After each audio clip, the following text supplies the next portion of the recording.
Hey, Hello. what's up? Shit. Where's my video? Here we go. Bon appétit. Yeah, thank you. I'm just eating my lunch. But I love the way you kept messaging me on Skype when you knew I was with a fucking client. You muppet.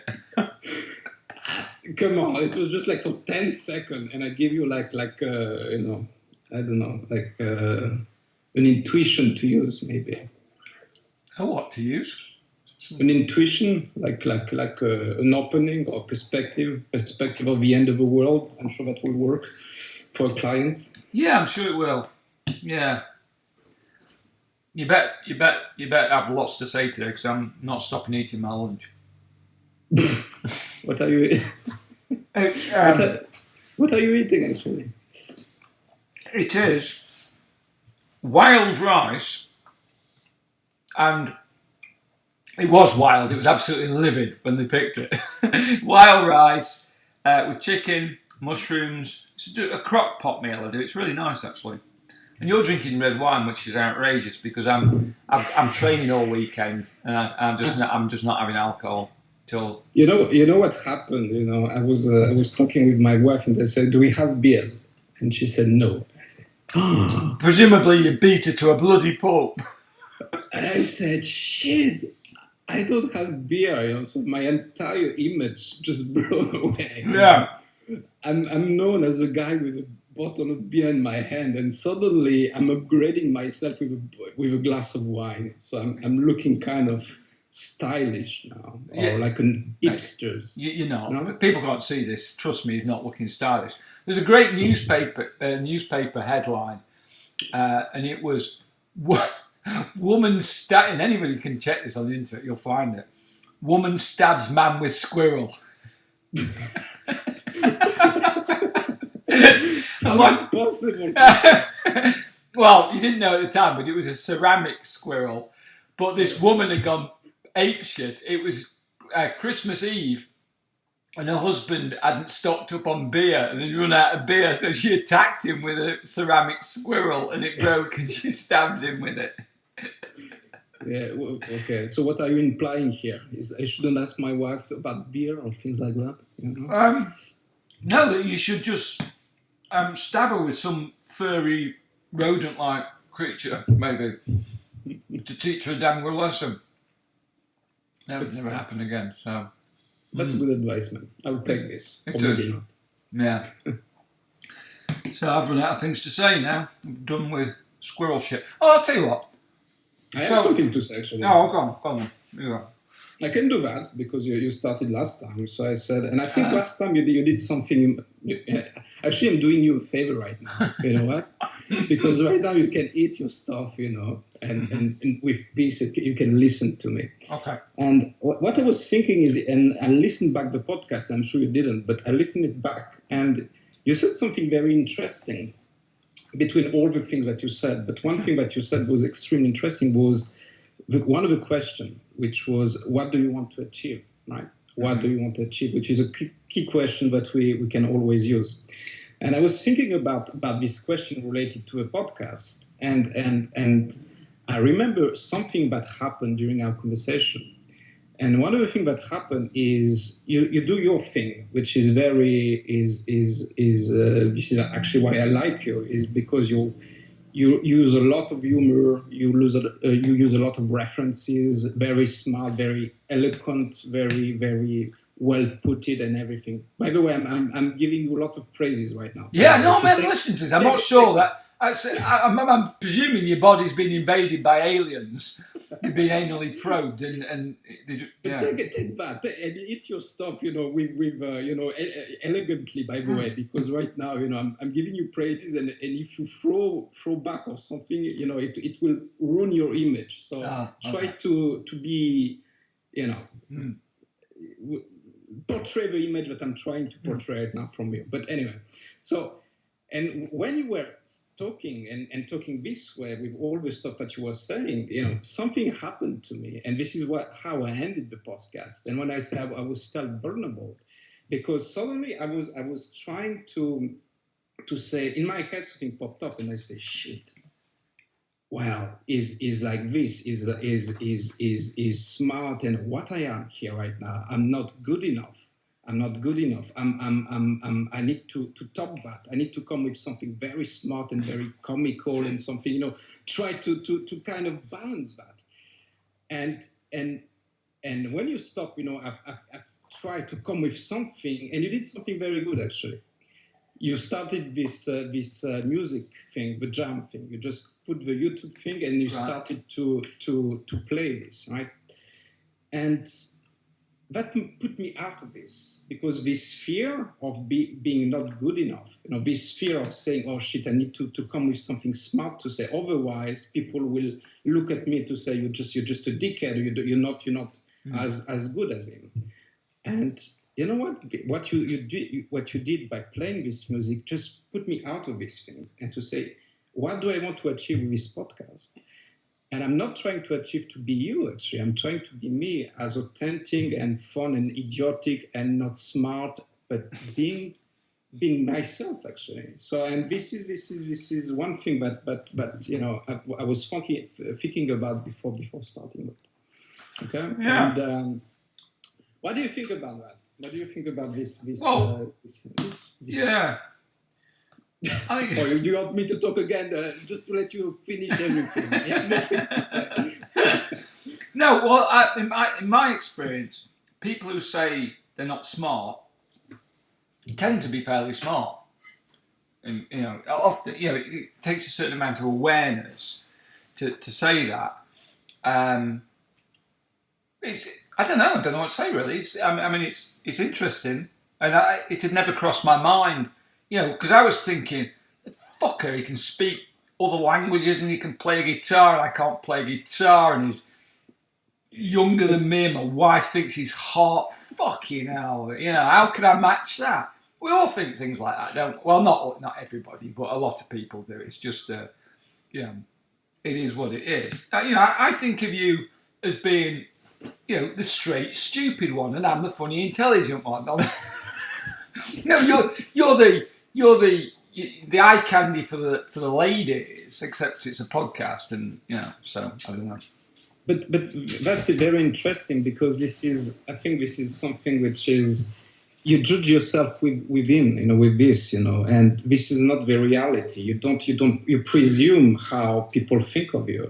I'm not good enough. This is not how I am, and this is how I'm not presenting this image, and I need to do something else. I need to change to do something which is not me, right? Mm. And I think that's a very interesting thing. And when I say what I want to achieve, and thank God you played this jam music that just put me out of that, and to say, I want to be authentic here. I want to just to be silly as I want, and say stupid shit and with my improper English, but at least learn something as well. By exchanging with you is learning. At least you learn something, and this is the only thing that matters. Why I'm so keen to have you here, because you're not afraid to speak your mind and to say fuck and to say shit and to say, did we say cunt last time? We said cunt. Can't say that word. but yeah, and that's the way. What do we want to achieve, or what do I want to achieve with this? Is to have these other voices, these other ideas, something which is not, the proper podcast that everyone puts it out there with this very professional stuff. And actually, professional. What does it mean to be professional? That's another question to me. What does it mean to be professional? It doesn't mean shit to me. Professional is to be recognized as somebody who, people are willing to pay money, for whatever services, right? Mm-hmm. Or something like that.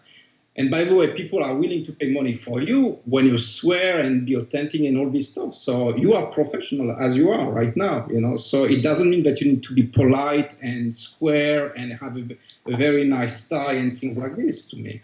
I don't know where I'm going right now, but I hope. No, me neither. I hopped off that train about half an hour ago. Because you need to take over after that, because shit, I give you 10 minutes now. Yeah. Well, first of all, it's probably not helped by the fact that I keep forgetting about this.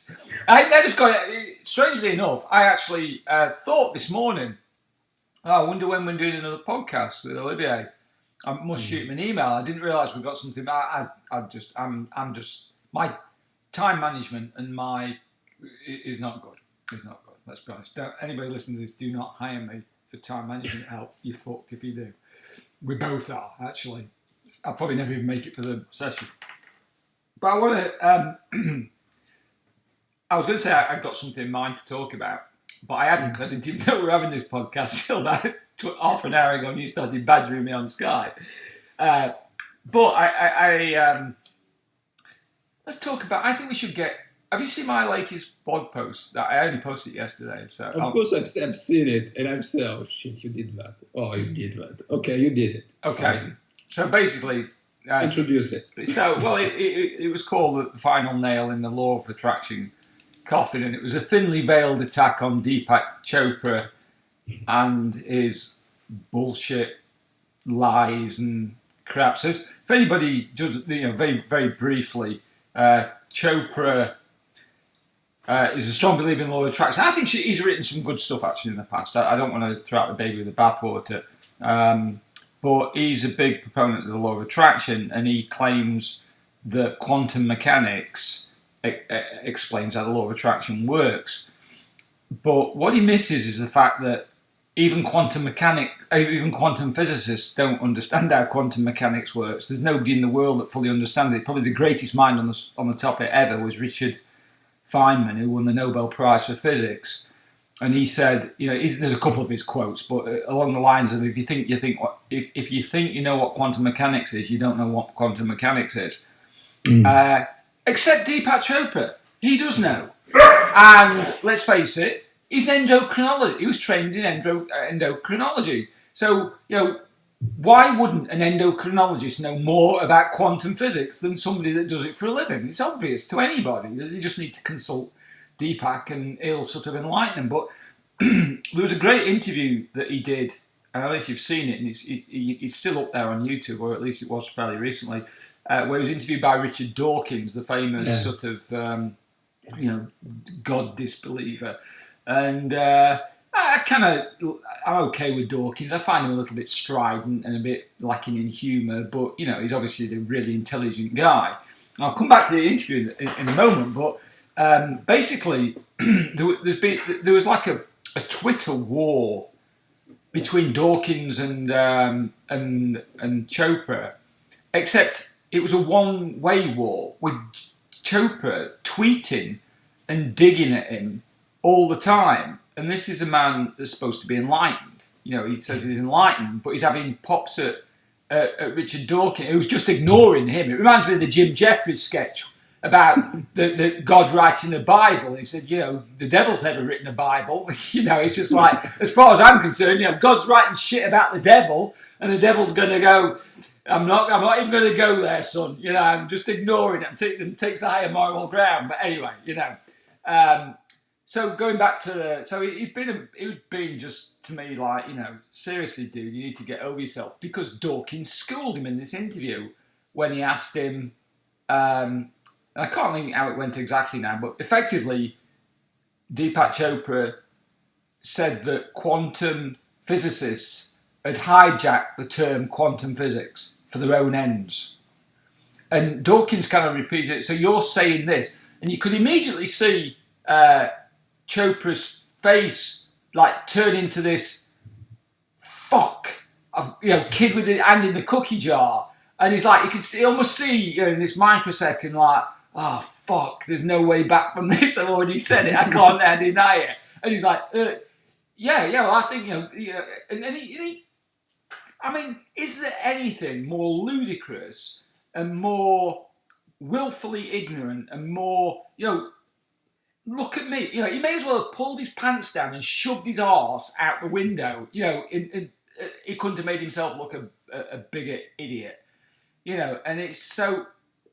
Anybody that sees that doesn't immediately think, that guy's gone down a little bit in my estimation, presuming, he was ever up in their estimation, that's a great example of people just not adopting critical thinking or anything. And now I'm rambling, but I think I've made the point.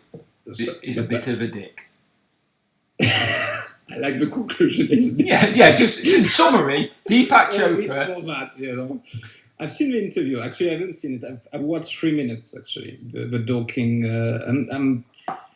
I appreciate Dawking a lot, and I think he's very smart. But the way that you mentioned it, the way that he portrays himself very serious and the lack of humor is to me, there's something like, and I don't know if you heard recently his little bit misogyn remarks against women, which were really borderline. Oh, really? No, I didn't. Yeah. I didn't know. I mean, I don't follow him. I've never read any of his books. I'm going to be honest. I know this viewpoint is from little bits of her.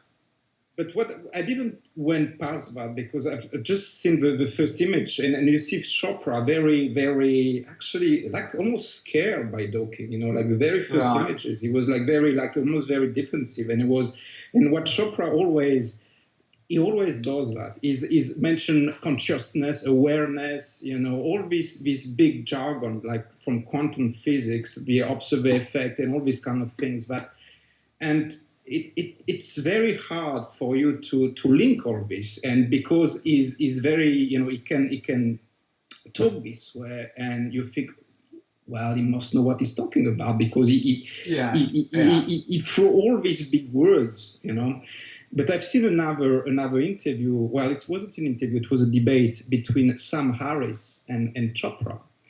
And Chopra did exactly the same. He says he mentioned consciousness, awareness, and all these big things, particles, quantum physics. And Sam Harris did something very smart. He says it's not because we don't understand something, that suddenly it's magic.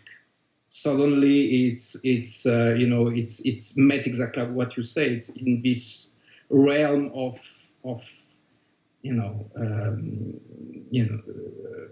exactly what you said, this unexplainable thing.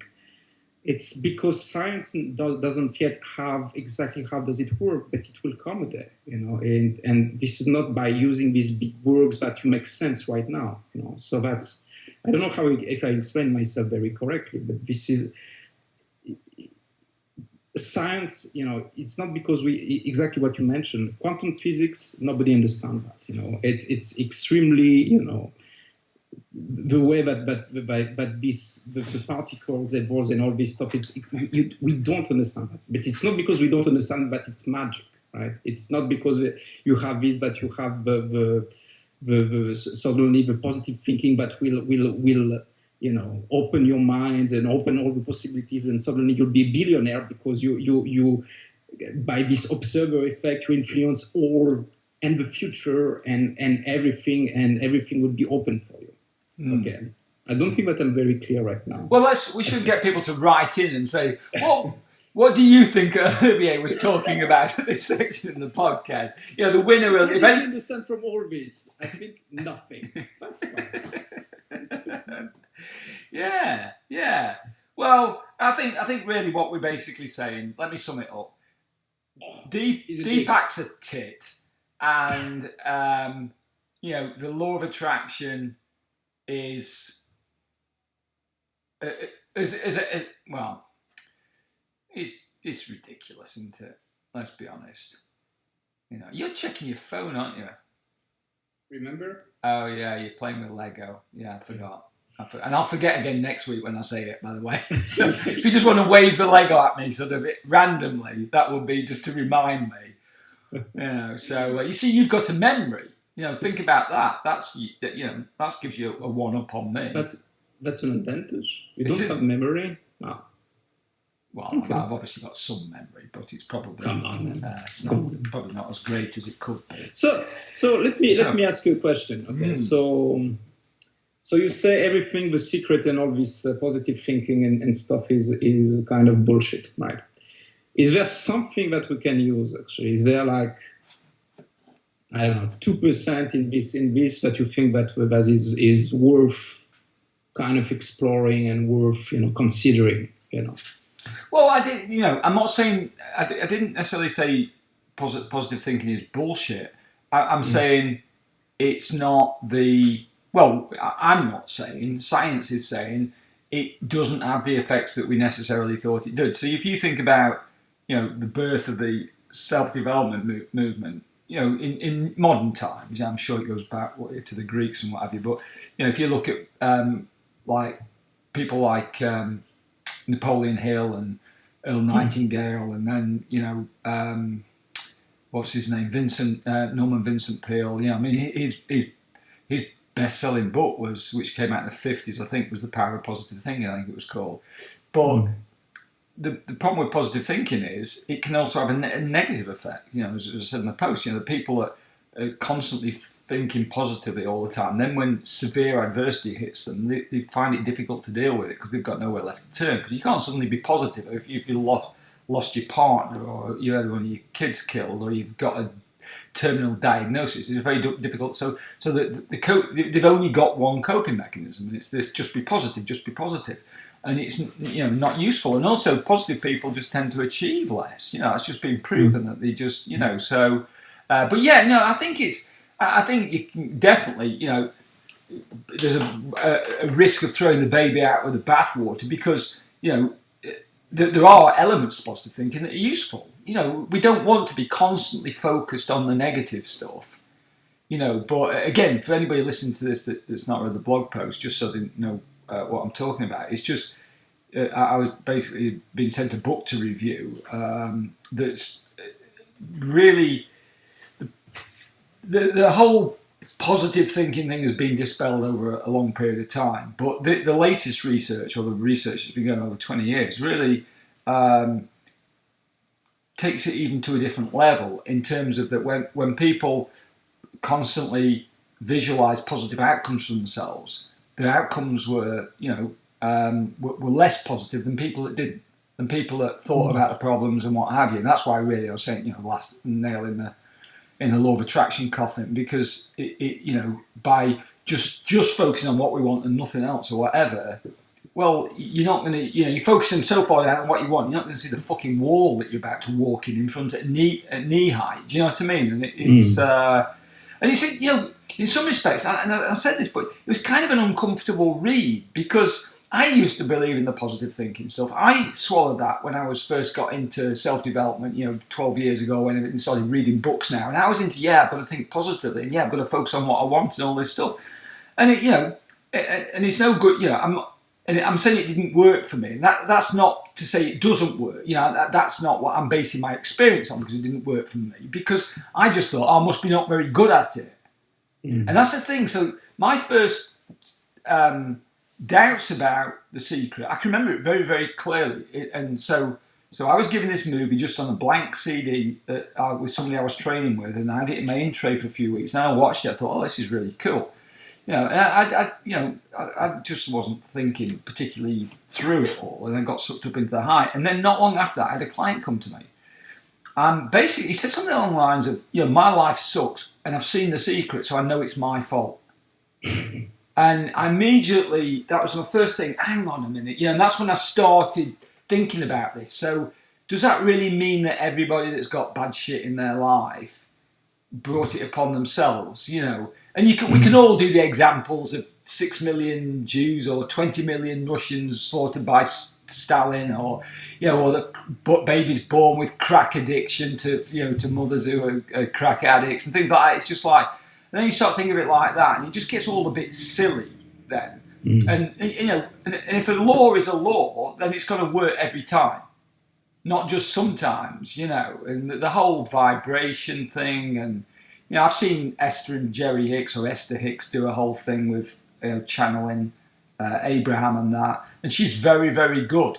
She's very, very good at cold reading and using artfully vague language. I always wonder with people like, if you really challenge them, couldn't he give you some real shit? Couldn't he just say, actually, Esther, tell the woman in the third row, right from the one in the red dress, that her husband's screwing her sister back at home now. Going to check it out. Now that would impress me. It never happened to you. No, it didn't, sadly. But So So rant. I think the law of attraction or the belief in the law of attraction has had a positive impact on some people that have used it to get up off their ass and do stuff, and that's great. It's also had negative impact on a lot of people that feel like they just can't get the hang. There's something wrong with them rather than the theory. So it's a little bit like if you came to me as a client and said, Tim, I've just got this belief that that the universe is conspiring on my behalf. I'd be like, fantastic, Olivier, that's great. Yeah, let's do it. We can't. How can we fail? Because I want to boost that belief because it's more like self-empowering. So it's an empowering belief. If you came to me and said, Tim, the universe is conspiring against me, I'd say, don't be fucking stupid. The universe has got bigger shit to deal with than conspiring against you, and it's just ridiculous. I wouldn't say those exact words. I would to you. But the point is that it's like, well, it's never black and white, unless you've got a print that's black and white. Then that you could say that's definitely black and white. But most things in life, shades of grey, and more than 50 of them as well. There's fucking hundreds of them. Those are shades of grey, But the brain likes binary information. It likes black or white, yes or no, right or wrong or whatever, and it struggles with just accepting that there's it's the yin and yang logo, isn't it? There's good in the bad and there's bad in the good, and yeah. So where are you going right now? No idea. I think I almost hit your level of incoherence from earlier on that rant. I think we should have a signal, like a secret signal. I should do this, and just like tap your nose. Stop right now. Wait, we could, or you could just say shut the fuck up. Either will work. Either will work. I can do that as well. Just to say a couple of. I think we're missing a couple of swearings right now because we need to have this kind of style with swearings and stuff. Yeah, swearings. Okay. Swearings. Okay. But the black and white things and I think you're right as well to say for some people it might work. I don't know how can it work, but it might generate something, an habit, and they get there, right? But you cannot, as you mentioned, it cannot be the one recipe for everyone. Right. Exactly. This is for everyone. It works 100% of the time, and I think it's dangerous. It's dangerous to say this is a 100% success for everyone, guaranteed. And I've read this book actually, which is called The Antidote. Written by Oliver Bookman, and he basically is slashing positive thinking as well. Oh, right. And in one thing that is mentioned is one of the guru, and I forgot his name because I don't have your memory, by the way, about name droppings, obviously. But one of the guru of positive thinking in the US, in New York, actually, was so successful, and he released, I don't know how many books, 40 books about positive thinking. It's not Napoleon Hill, by the way.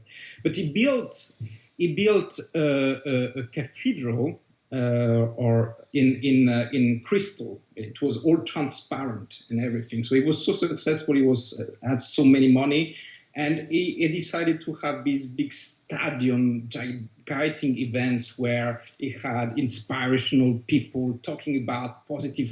You had to stay only on the positive. And guess what? This guy, after 5 years, just went broke. Basically, his cathedral his old glass cathedral just disappeared, and he went broke. And all this stadium, gigantic thing, just that's it. So what does it mean? This guy who was a champion of positive thinking just went bankrupt. So what does it mean? Does it mean that he didn't believe enough about that? Yeah. Are you looking for the reference right now? Yeah, no, I've just gone to Amazon just because I've not. It was about Norman Vincent Peale, which is a very ironic since I just mentioned him.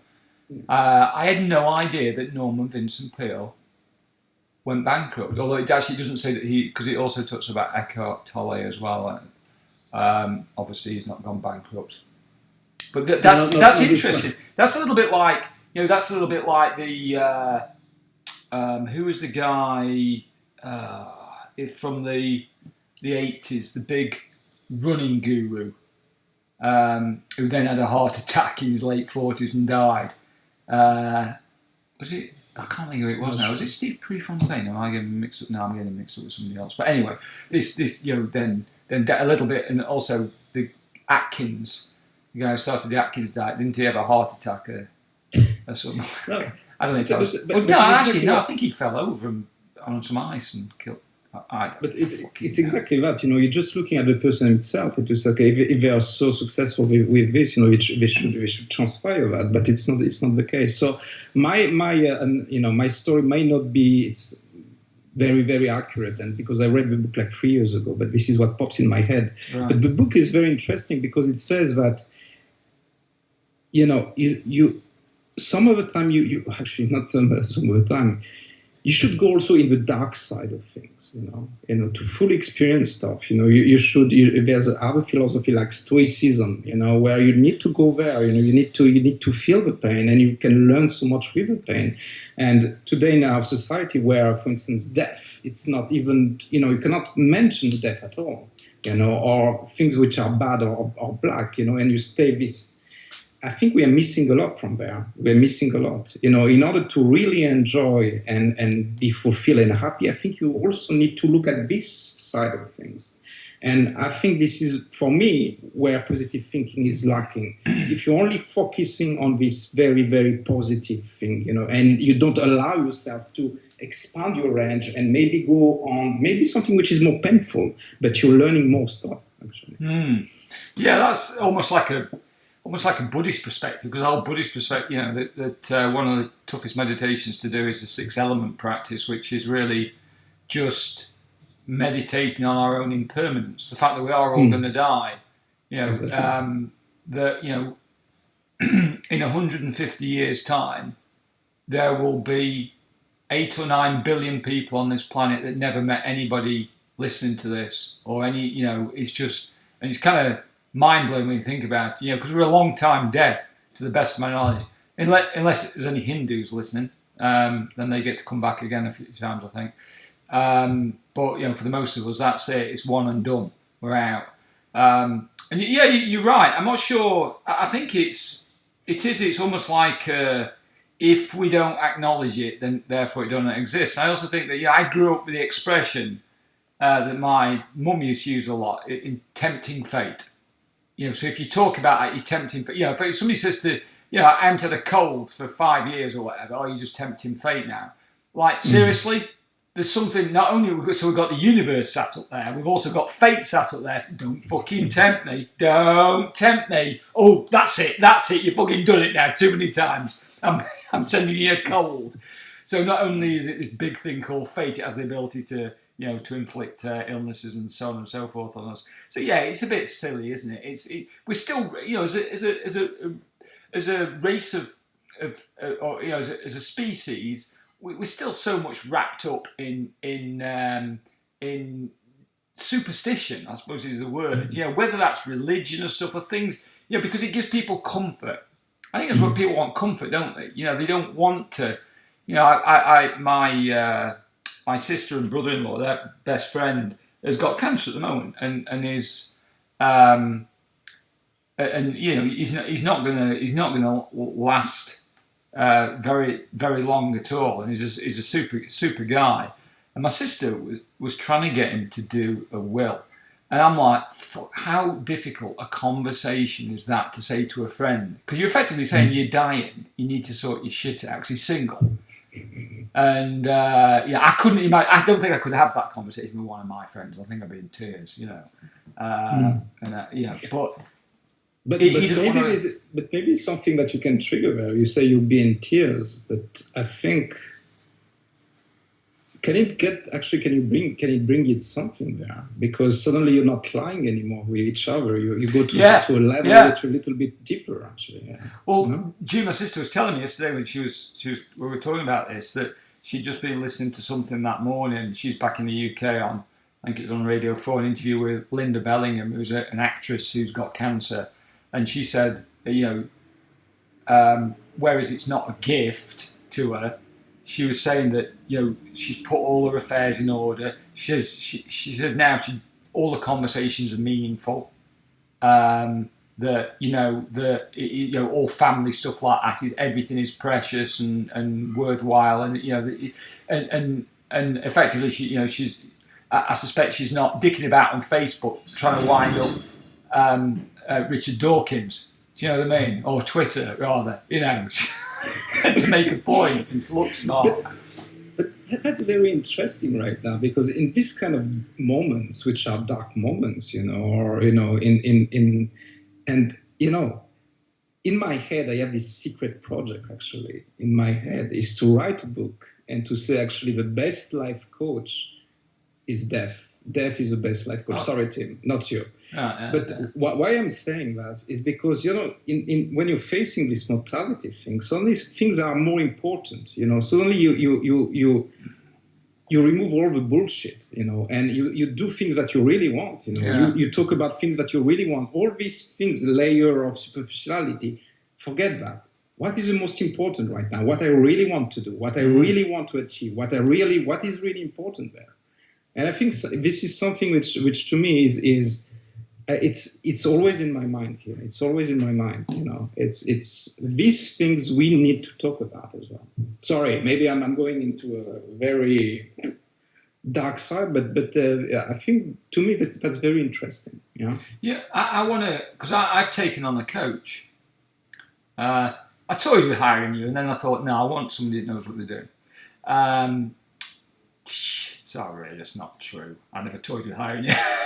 I did. Sorry, I missed exactly what you just mentioned. Something I was like. Oh, you're too busy drinking your fucking wine. Yeah. Yeah. Sorry, I missed that. Yeah. Listen. I'm postponing short-term pleasure for long-term happiness because I've got so much. I've got 2 lots of training to run this weekend, so I'm avoiding alcohol. Yeah. So I was about to say, I said I'd hired a life coach, and but she's more of a meditation coach than a life coach. I think we should get her on here. She'd be awesome. She's got a great sense of humour. She loves Jim Jeffries and Greg Giraldo. I think we should bring her on. She's really funny. We should have more guests, actually. What do you mean more? We haven't had any. We should have more guests. More guests than the current rate of 0 guests. Yeah. That's my poor English, yeah. My friend. You understand what I'm saying? Yeah. Okay. More than 2. I will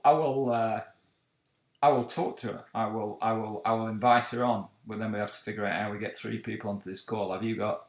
We'll not talk about this now. Anybody listening to this isn't going to be interested. Not that they're interested anyway, but this is even less interesting than the stuff that wasn't very interesting earlier on.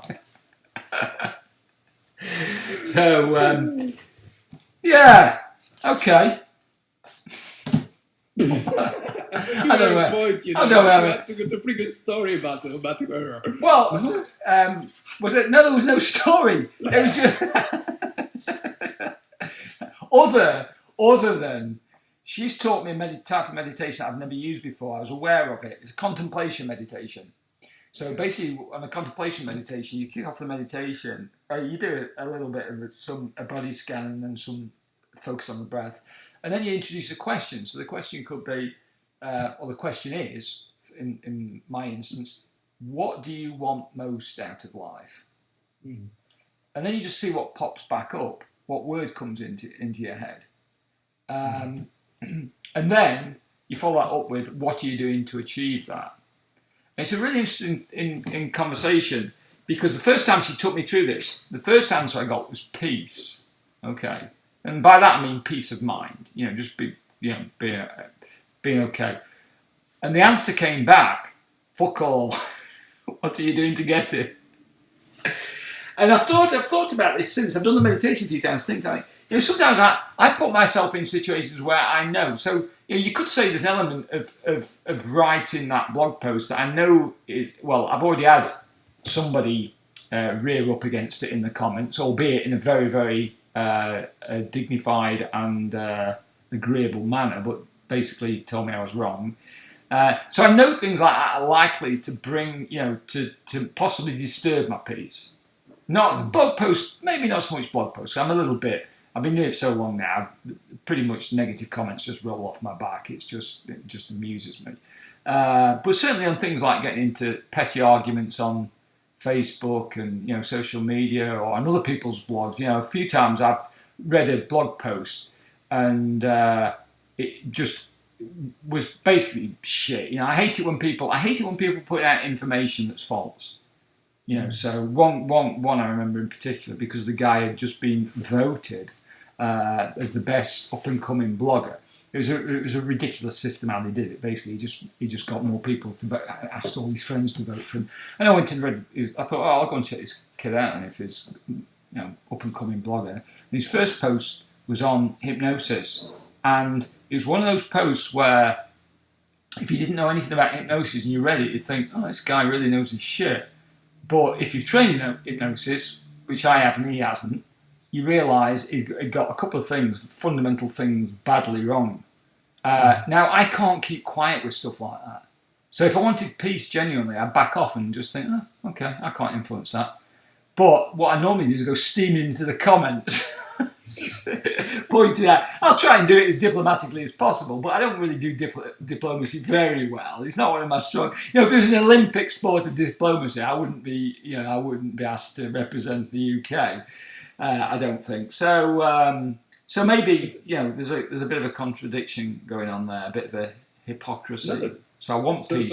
So you want peace, but basically, as soon as you see things that you don't like, you just go with your sword and you just battle everything.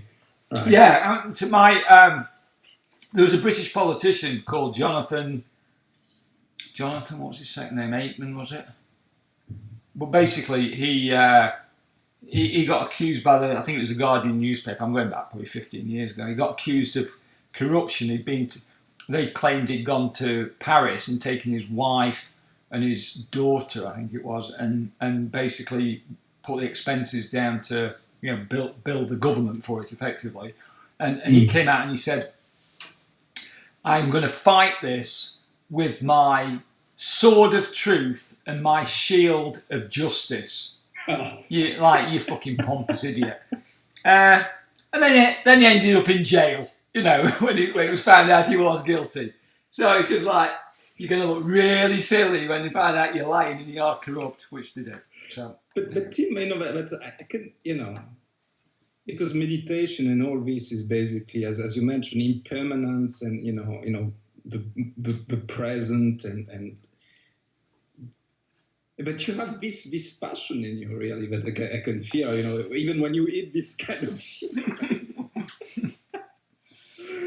but I can picture you like in rage and just like la la la la la la like this. So do it mean that you want to be this peaceful guy that just everything flows and I don't care anymore and this is harmony, whatever it goes. This is your goal, basically. That's the dilemma, isn't it? No, I don't particularly. I want. So I suppose it's being peaceful.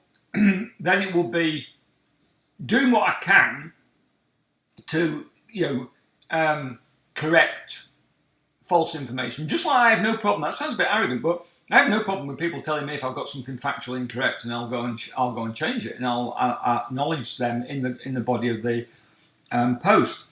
I ain't got a problem with that. So I think it's basically do what I can, but not be attached to it. Not to get sucked into, it's okay to attack ideas. I don't think it's okay to attack people, individuals. Well, I wouldn't say it's not okay. So because I attack Deepak Chopra because he's a fucking idiot. But primarily, see, I tell you, you say you're not smart, but you've cleverly got me to admit I'm a raving fucking hypocrite, an arrogant hypocrite over in the last 20 minutes. It was a plot, mate. Yeah. You struckered me in. So, I don't think that you believe that Chopra is an idiot, by the way. Because you mentioned that before. I'm sure Chopra said some good thing, by the way. No, he has. I mean, I thought the book, is it The Shadow Effect, that there was three of them, him, Debbie Ford and Marianne Williamson. The parts by him and Debbie Ford I thought were really good. Marianne Williamson's obviously mentally ill, if you ask me. She kind of lost me when she claimed to know how God thinks. Really, is that all? I don't know her. Yeah. You don't know Marianne Williamson? She did Return to Love, which was basically she ripped off the what's the really famous massively long book, Hindu book, not the Book of the Dead. The Bhagavad Gita. Oh fuck. no, I don't know what you're about to say, but that didn't sound right at all. I can't believe I can't even remember what it is. The Book of the Gita or something like that? No. No. This one? No.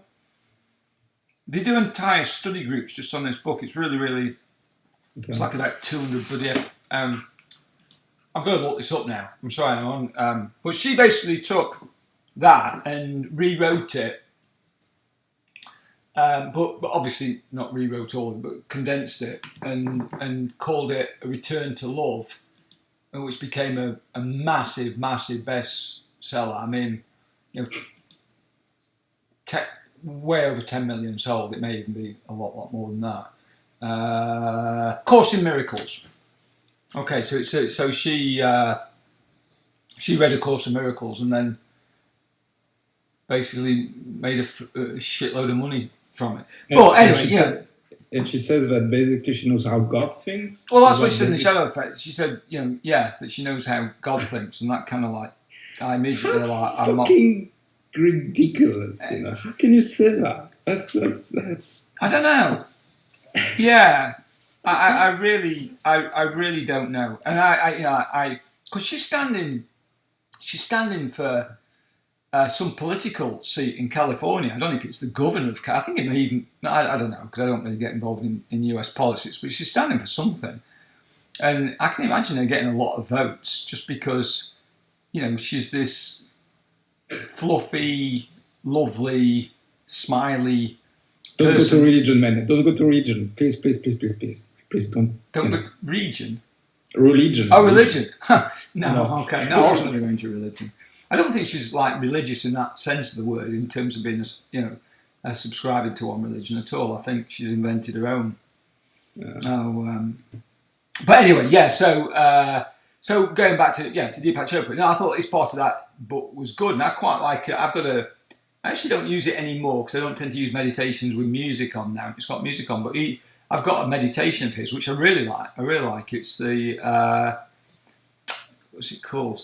It's just it's a meditation on the 7 chakras, and I like his voice for meditations because it's not too exciting, a bit like Eckhart Tolle. You know what I mean? So, have you ever listened to one of his audiobooks? Fucking hell! For fuck's sake, I try that. Oh, I mean, man. he's got the most monotone voice. I was at one point. I sliced my own stomach open and tried to take my spleen out. Just to relieve the boredom. Maybe this is it, because maybe this is how you sound when you're totally, enlightened, because you nothing is really important to you. No, I think it's because he's German. Okay, so I've done the French, the Germans, the Scots. I tried to come with a thing, and so no. You were trying to guide me away from that. The German are insensible bastards. Yeah. He's a Teutonic twat.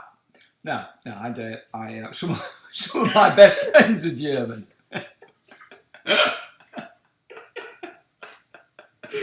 Oh dear. I just know nobody in Germany is listening, but I would like to add at this point, I have nothing against Germany whatsoever.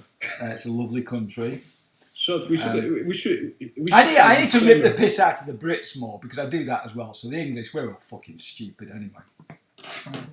People think that because I'm English, they think 2 things. They jump to 2 conclusions. Seriously, 2 conclusions. One, I love tea. The drink tea, and I fucking hate the stuff. Just the smell of it makes me heave. Okay, that's the first thing.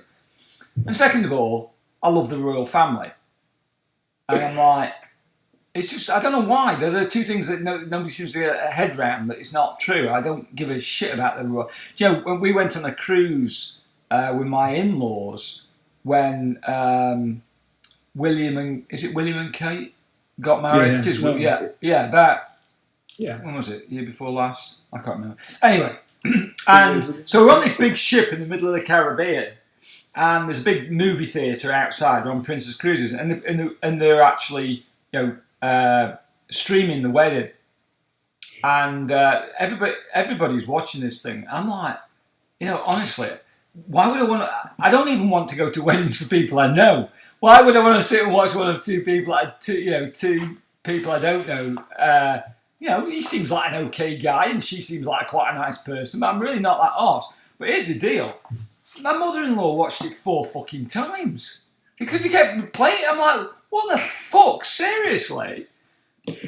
And it's like this obsession with the dress. Well, it's a fucking wedding. You know what? Get a grip. Well, it was the sister thing. People who was like the big bosom, which was magnificent. You remember that? You didn't remember that? No, I didn't watch it. Oh shit. Anyway, I just told you that, you fucking simple. But that's interesting because to me this is actually very astonishing. To believe in today's world, 2014, we still have kings and queens. I know. Royalty, like people coming from the gods, like basically blessed from the gods, and they are the landlords, basically the lords, from it's just like so ridiculous. It is ridiculous because it's like most of them most of their ancestors got to where they are through brutality and war exactly. And it's passed down. Our own royal family's got its lineage goes back to the Nazis, and probably not the Nazis per se. Well, the Queen Mother. The Queen Mother. There was a lot of doubt about the Queen Mother's. I'm pretty sure she was filmed goose stepping up and down Buckingham Palace. Are you fucking kidding? No, I am kidding. Yeah, no, I don't think she was. But she got a terrible reputation in certain quarters, and so had Prince Philip. He was just a dickhead. He was. Prince Philip did so many gaffes. They had to stop him talking at one stage in public because he was always fucking putting his foot in it. He made some comment something about darkies. Black people like darkies. That's something like from a Carry On film from the 60s or something. Anyway, fuck it up. I think we've exhausted this topic, mate. Don't you? I think so as well. Which is code for I've got to get the fuck out of here. I've got work to do because I didn't know this was happening. Anyway, man, good stuff. Let's try to schedule this next time maybe. And yes, good stuff. Yeah. Do you want to stop the recording and we can do that? Yeah. Or you can just edit it out. We'll just say goodbye then. Goodbye. Bye everybody. Everybody. Talking about ideas of grandeur. Okay, that was a nice podcast with Tim. Come on. Okay. No, it was good talking to you, like always. Likewise. And I don't know what the fuck we are doing with this, but I still like it anyway. So that's the most important. Okay. My friend. I'm saying goodbye, but I'm staying here. Oh, you're still there, right? Good. Here we go. I've stopped the recording. Okay. Save.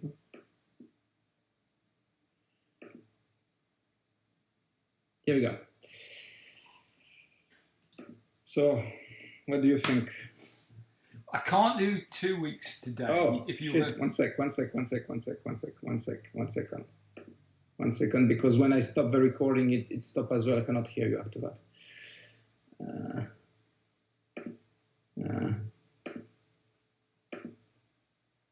Can you talk?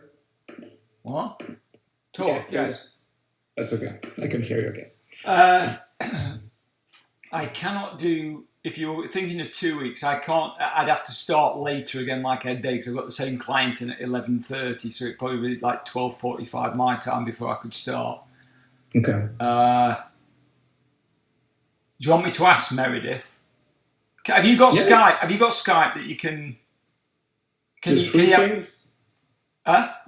3 person at the same time? Yeah, because you normally need Skype Pro for that. Yeah. But it's only $5 a month, I think it is. But I played about with it before I got... Or we can use my Fuse meeting, whatever. Does it work, your stuff, your Fuse thing? Does it work well? Yeah, it's good. Yeah, it's like GoToMeeting, but it's just cheaper and better. Okay. I use it for all my training. You can try. I never tried that, so maybe we should... I don't know. If it works, let's do it. Huh? I've tried Skype for my coaching with when I was doing my triads. So it's possible to have 3 people with Skype, but without the video. So that's I know. That's for sure. But I can subscribe for this $5 a month and do. Well, I mean, let's do. Well, I don't mind. We can do whatever you want. You're so accommodated. No, I'm just reading my emails. I wasn't really thinking. Oh, okay, sure. No, that's better. I like you when you're doing this. 24th, you said? No, but it would have to be later. So it's going to have to be sort of like 12:45. But pretty much how we started today. I've got the same client in at the same time. Okay, so 12:45. Okay, fine. So I will send you an email this time. Okay. Well, I'm actually I'm typing it into my calendar immediately rather than just thinking I'll do it later and then forgetting. And I'm going to email Meredith, see if she wants to pop on with us because she's funny. Is she? Yeah.